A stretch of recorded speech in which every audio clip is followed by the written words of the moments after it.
Assalamualaikum, salam sejahtera. Bertemu sekali lagi bersama saya Nazri Kahar di World Trade Center sempena Perhimpunan Agong UMNO 2021, dan hari ini merupakan hari penting untuk UMNO menggorak langkah seterusnya selepas tamat Perhimpunan Agong UMNO. Pastinya banyak perkara yang perlu dibereskan, terutamanya persiapan menuju pilihan raya umum ke-15, pemilihan parti yang perlu diselesaikan sebelum akhir tahun ini, dan juga bagaimana UMNO perlu menjadi parti politik yang didambakan ataupun yang dimahukan oleh rakyat Malaysia selepas ini. Jadi saya akan bersama dengan Timbalan Presiden UMNO yang berbahagia Datuk Seri Muhammad Hassan di sebelah kiri saya.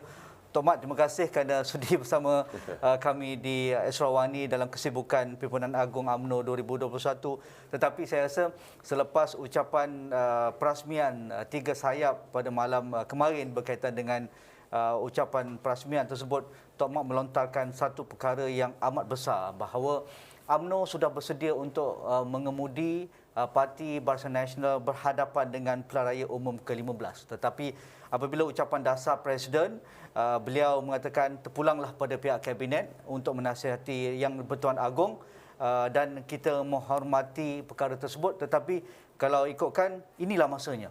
Apa yang boleh kita baca daripada agak berdiplomasi berbanding seruan Tok Mat pada malam perasmian tiga sayap itu, tetapi Presiden agak tone down seruan itu pada ucapan dasar pada hari ini. Terima kasih Tuan Haji Nazri, terima kasih jemput saya kan. Alhamdulillah pagi ini semalam dah berlangsung dengan sempurna kan. Sayap-sayap tiga sayap UMNO, wanita, pemuda dan puteri berlangsung dengan baik. Perbahasan pun nampaknya lebih baik tahun ini. Dan pagi tadi Presiden Parti telah pun menyampaikan ucapan dasar beliau sebagai panduan untuk Perhimpunan Agong pada tahun ini. Saya menyampaikan ucapan dasar saya kepada sayap-sayap, menyatakan betapa perlunya UMNO ini bersedia untuk kita menghadapi pilihan raya. Kerana pilihan raya perlu diadakan kalau boleh dalam tahun ini, segerakan. Saya tak katakan besok kan. Kerana keadaan yang ada sekarang ini, dia menyebelahi kepada UMNO, kepada Barisan Nasional. Kita dengan the feel good feeling daripada PRK, daripada Melaka sampai ke Johor kan, semangat jentera kita tu tinggi kan, dan jentera kita telah kita dedahkan dalam dua pilihan raya negeri. Pilihan negeri ini macam pilihan raya umum, dan kita dapat memberikan jentera-jentera kita dengan satu perendah yang baik. Itu sebabnya saya melontarkan saya bercakap sebagai timbalan Presiden yang juga sebagai pengarah pilihan raya. Tugas saya sebagai Itulah pengarah pilihan raya, kerjanya itu merancana dan merancang strategi untuk parti, pilihan raya. Untuk pilihan raya. Kerana sebagai pengarah pilihan raya, merancang pilihan raya. Bila masanya, apa cara dia, di mana, bila waktu yang sesuai. Itu tugas hakiki saya. Kalau saya bercakap tu orang tak boleh marah. Jangan pula kata sampai saya nak jadi Perdana Menteri pula, itu cerita. Saya tak faham lah kan. Kalau tak ada orang merancang bagi pihak parti, siapa? Saya lah dengan jawatan kuasa saya, war room saya. Merancang dan memberitahu parti. Ini dia masa ketika dia dalam window mana. Kerana bagi saya window dia sehingga ke third quarter this year tu the best window, Nazri, untuk kita masuk pilihan raya, kerana berbagai faktor yang saya katakan semalam ataupun balik semalam. Dan tak payah saya ulang lah kan. Bagaimana pihak lawan masih lagi bercempera, UMNO-nya macam mana, semangat tengah tinggi. Ini penting. Semangat jentera menghadapi porang ni penting. Feel good. The feel good feeling tu mesti ada. Presiden pula dia agaknya dia tak mau, apa orang kata, kerana banyak orang kata kita jangan mendahului sebab yang menasihati Agong ini adalah Perdana Menteri. Ada pula yang mengatakan Perdana Menteri ini sebenarnya mesti mendapat kuasa Kabinet. Kan? Udah tu kalau Perdana Menteri Kabinet tak nak dengar cakap dia, itu cerita lain lah kan. Tetapi betul lah, itu sebab saya pun beralah cakap, pengakhir ceritanya, Duli Yang Maha Mulia yang Tuan Agung yang akan memberikan konsen dia, ya ataupun tidak kan. Kalau ya, tidaklah. Tetapi perlulah berunding dulu. Itu sebab saya kata, adat kita orang Melayu ni merisik dulu. Kita risiklah kan. Perdana Menteri setiap minggu jumpa Agung. Ya. Kan? Risiklah tuanku. This is the best time tuanku kan. Kan? So macam itulah cara kita.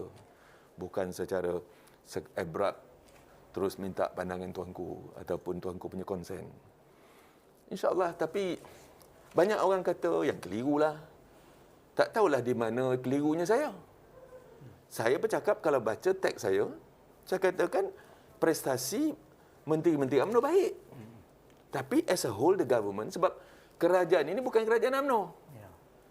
Ramai, banyak lagi elemen-elemen lain, menteri-menteri lain yang prestasinya tidak baik. Sebagai contoh, Tok Mat? Malah lah nak cakap kan. Tapi saya cakap harga barang tak masuk akal, Nazri. Telur pun susah nak jumpa.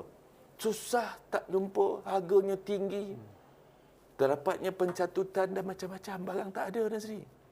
Harga barang dia tinggi. Harga bahkan bekalan bahan-bahan binaan terlampau tinggi. Naik 30%, 40%. Apa nak jadi? Tapi saya tak nampak langkah-langkah yang dibuat untuk memantau keadaan ini. Saya tak kata Menteri UMNO bagus-bagus. Orang yang kata saya confuse tu pun dia bagus jugalah, kan? Menteri Kesihatan KJ bagus. Buatnya kan dengan apanya, dengan vaksinnya, dengan booster dia. Okey. Tak ada masalah. Tak ada masalah. Menteri Luar Bandarnya Dr. Mahathir okey. Tapi menteri-menteri lain yang bukan daripada UMNO, kan? Itu sebabnya saya katakan kerajaan ini pada menterinya betul UMNO. Tetapi bukan kerajaan UMNO. Bagi orang ramai pula, dia tak tahu membezakannya. Dia ingat ini kerajaan UMNO. UMNO yang kena tempias, UMNO yang kena getah. Itu kita tak mahu. So, itu sebabnya saya melontarkan supaya segeralah melihat bahawa waktunya amat sesuai untuk parti mengadakan pilihan raya. I'm preparing my own party. I'm not talking about other people. It's not my business. So, itu cerita dia. Tok Mat, berkaitan dengan pilihan raya juga, berkaitan juga dalam pilihan raya Perhimpunan Agong UMNO ini didebatkan bilakah waktu yang sesuai untuk pilihan raya UMNO itu sendiri. Kerana Presiden sudah melontarkan pandangan tersebut bahawa mungkin selepas pilihan raya umum. Tetapi pilihan raya umum kalau tidak diadakan tahun ini, maka pemilihan UMNO perlu diselesaikan sebelum hujung tahun. Kerana sudah ada tarikhnya yang perlu dimuktamadkan, perlu diselesaikan. Jadi pandangan Tok Mat, di mana kesesuaian untuk pilihan raya UMNO itu sendiri? Kerana ini juga akan menentukan kepimpinan UMNO. Apa yang dilontarkan oleh Tok Mat bahawa parti ini perlu inovatif, parti ini perlu jadi parti yang meletakkan agendanya untuk masa depan. Ya. Dia ni, Azri kan, kalau ada pemilihan dalam parti, kita tu saya cakaplah, akan ada perpecahan. Pemilihan dalam parti semasa tahun 2018 masih lagi ada lukanya. Walaupun waktu kalah tu. Waktu kalah ya. Ya, Tok Mat bertanding masa tu. Masih lagi. Tak selesai-selesai kat bawah. Ini kan pula kita nak tambah dengan baru. Itu sebabnya, pagi tadi pencadang usul telah pun membawa satu usul yang mana usul ni usul Majlis Kerja Tertinggi. Semua ada semalam. Ya. Bersetuju supaya kita meminda perlembagaan parti. Kita punya perlembagaan parti, dia kata bagi cuma 18 bulan selepas tamat tempoh, boleh ditangguhkan selama 18 bulan. Cukup sampai ujung tahun. Tapi untuk kita mengelakkan, kalau tak nak buat pilihan raya sekarang, kita kompromis lah supaya kita pindah perlembagaan parti bahawa pemilihan parti cuma diadakan selepas 6 bulan daripada pilihan raya umum. Jadi Terbukalah sikit. terbuka. Ya. Jadi orang akan tahu kan bahawa kita hadapkan pilihan raya ni dulu. Ini Kang berceramuk, Azri. Tak tahu mana prioriti sekarang. Yang berkepentingan nak pemilihan parti beria-ria sangat. Kan? Tak membantu pula tu kan. Yang kita ni, kita nak menyiapkan parti untuk pilihan raya umum. Jadi kita tak nak ahli parti bercelaru. Dan kalau boleh, janganlah berpecah parti. Kalau parti berpecah, maka itu pengakhir cerita kepada parti untuk menghadapi pilihan raya lah. Orang di luar, bukan parti ataupun parti lawan, memang menghasut kita. Kita dalam parti, pemimpin parti ini, saya rasa kita perlu matang. Fikirkan kewajarannya. Wajar ke kita buat? Jadi kalau tak wajar, apa perlu kita buat? Jadi salah satu daripada cara untuk kita mengelakkan daripada parti kita berpecah-pecah disebabkan oleh pemilihan parti, maka pagi tadi pencadang usul kepada Jabatan Dasar Presiden telah pun membawa cadangan usul yang dibuat oleh MT, iaitu bukan saja menyegerakan pilihan raya, kalau tak boleh kan, kerana banyak sangat benda ni tak boleh dielakkan, maka kita juga dalam masa yang sama minta mandat daripada Perhimpunan Agung. Kerana meminda perlembagaan mesti daripada Perhimpunan Agung. Meminda perlembagaan kita bahawa pemilihan parti dibuat dalam masa 6 bulan selepas pilihan raya umum. Macam MCA, macam parti PBB. Aman damai, tak ada benar situ. Jadi ini perlu kita buat supaya parti tak berpecah. Cukuplah. UMNO ni berpecah setiap kali ada pemilihan Nazri. Hancur parti. Dari dengar-dengar Tok Mat di bawah sana, ya, seolah-olah selepas beberapa kali menang pilihan raya ni, UMNO nampaknya bermuafakat, bersatu. Tetapi dalam ucapan Presiden pun, beliau melontarkan, beliau mengakui adanya cai dah mula dah. Ada pasangan tu dah mula dah. Ada musuh dalam selimut yang beliau rasa akan bergerak menuju kepada jawatan-jawatan tertinggi UMNO jika pemilihan berlaku dalam masa terdekat. Jadi, adakah ini budaya UMNO yang sukar dihapuskan, tetapi Datuk Tajuddin Rahman mengatakan ini biasa dalam pemilihan. Cai ini biasa, bukan orang tak tahu. Jadi, pada pandangan Tok Mat, adakah budaya ini boleh kalau dikekalkan, tetapi dalam konteks UMNO bergerak menuju pilihan raya umum ke-15, di mana keutamaan sebenarnya? Itu sebabnya saya katakan tadi, MT memandang serius perkara, terutamanya perkara yang boleh memudaratkan parti. Sebab keutamaan kita, Nazri, ialah untuk menang pilihan raya. Macam mana kita nak menghadapi perang pilihan raya jika kita berkeceramuk? Asyik kita syak wasangka antara satu sama lain. Betul lah cai itu biasa, mana-mana parti pun biasa. Ya. Tetapi jangan kita sampai overboard, kan? Sampai melampau-lampau. Ya. Jadi tak elok, kan? Ini susah. Kalau nak jadi presiden ke, timbalan presiden ke, jadilah. Apa guna jadi presiden, timbalan presiden ataupun naib-naib presiden kepada parti yang kalah? Berpecah. Berpecah. Perpecahan akan membawa kepada kekalahan. Takkanlah kita tak belajar daripada 2018. Kita kalah, Nazri. Ini jadi kerajaan ni bukan disebabkan oleh mandat rakyat. Disebabkan oleh pakatan politik ahli-ahli parlimen saja. Malaysia tidak pernah mewujudkan kerajaan sebegini. Malaysia moden, sejarah demokrasi moden Malaysia, kita wujudkan parti selepas pilihan raya umum. Maka itu sepatutnya kita lakukan segera supaya kita dapat suatu kestabilan dalam kerajaan. Yang kita punya keabsahan itu tidak dipersoalkan, sentiasa dipersoalkan legitimasi kita. Ini yang patut kita lakukan.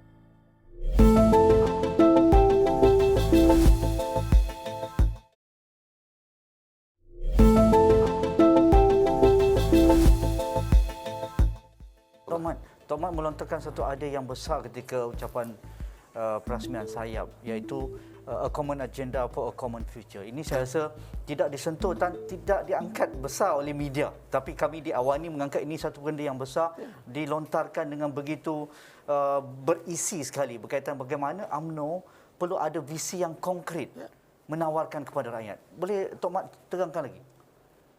Saya kata Nazri, kan, negara ini negara yang majmuk. Negara yang berbilang kaum. Negara yang kalau tak kita boleh satukan kaum-kaumnya, kita takkan ke mana. Jadi adalah UMNO jika kita nak berkuasa dan nak kita supaya mendapat mandat yang baik, kita mesti mempunyai suatu visi yang agenda base. Bukannya orang katakan apa sebagai partnership base. Kita bukan cerita nak pandai-pandai. Kita nak buat agenda negara kita. A common agenda for common future. Untuk semua orang. So that semua orang akan memeluk, mendakap vision kita itu bersama. Ada mimpi yang sama. Mimpi yang sama. Ini yang Malaysia perlu adalah. Kita dah hilang punca dah. Terlampau orang katakan parti macam-macam berpecah-pecah. Tengok di Johor sampai berapa banyak parti. Saya katakan ini memeningkan kepala. Yang pecahnya orang Melayu. Parti-parti Melayu banyak. Itu sebabnya saya menyeru supaya baliklah kepada UMNO. Sebab ini semuanya asal daripada UMNO dulu. Kan? Supaya kita dapat satu kerajaan yang baik, mempunyai visi yang baik, yang boleh memenuhi cita rasa masyarakat majmuk Malaysia ni. A vision, that is a common agenda. Agenda untuk semua orang. For a common future. Untuk masa depan bersama. Itu yang saya lontarkan. Tapi, yalah, as you said, orang tak pick up nak buat macam mana. Ya, berkaitan dengan common agenda for common future ni, Tok Mat mengangkat satu bayangan negara dan itu yang kita inginkan, iaitu negara idaman bahawa masyarakat yang sederhana, masyarakat yang mengiktiraf kepelbagaian dan federalisme segar, federalisme baru. Yes. Saya teruja apabila Tok Mat mengangkat 3 rangkaian ini kerana apabila selepas 2018, federalisme itu dianggap sebagai ini hak aku, itu bukan hak kamu. Kembalikan pada kami. Itu yang betul. Termeterai MA 63, hak Sabah dan Sarawak. Tetapi yang besarnya, wisdomnya adalah federalisme itu. Yeah, exactly. Mengapa kita perlu nafikan bahawa hak federalisme juga melangkaui semangat MA 63? Yeah. Pandangan Tok Mat? Semangat federalisme ini, kalau kita tak pupuk serta sepupuk, orang akan mencurigainya. Tambahan pula, generasi-generasi baru ni, Nazri, kan, dia tak faham bagaimana pembentukan Persekutuan Malaysia ni. Ya. Di atas macam mana pembentukan Persekutuan Malaysia. Di atas semangat mau bersama. Bukan ada paksaan. Kita nak bersama dulu. Tidak. Dan concession ada. Kan? Malaysia Semenanjung sebagai satu unit, Sabah satu unit, Sarawak satu unit. Ini yang perlu kita perkasakan. Ini perlu kita perkokohkan. Bukan untuk kita berpecah. Bukan sentiasa mengugut nak keluar. You cannot do that. Negara ini akan hancur. Negara ini nanti akan kucak-kacir. Apakah kita nak menuju kepada masa depan yang tidak menentu disebabkan dia terlampau kita, terlampau ini hak aku punya, hak engkau punya. Tak boleh macam tu. That's why saya katakan tadi, agenda federalisme ini amat penting. Supaya orang faham balik. Supaya kita bersama semula melihat this is a common agenda for everybody. Common agenda for common future. Begitu juga untuk Persekutuan Malaysia ni. 3 unit ini kita buat agenda bersama kita. Untuk masa depan bersama kita. Betul lah kata pembangunan kurang sana kurang sini. Itu kita perbetul. That is operational issue. Ya, tak ada masalah. Tak ada masalah. Ya. Kita boleh perbetulkan. Boleh tambah peruntukan. But terasnya itu, Ya. Nazri, jangan kita goyangkan. Kalau itu teras dia punya teras ini akan tercabut, susah kita.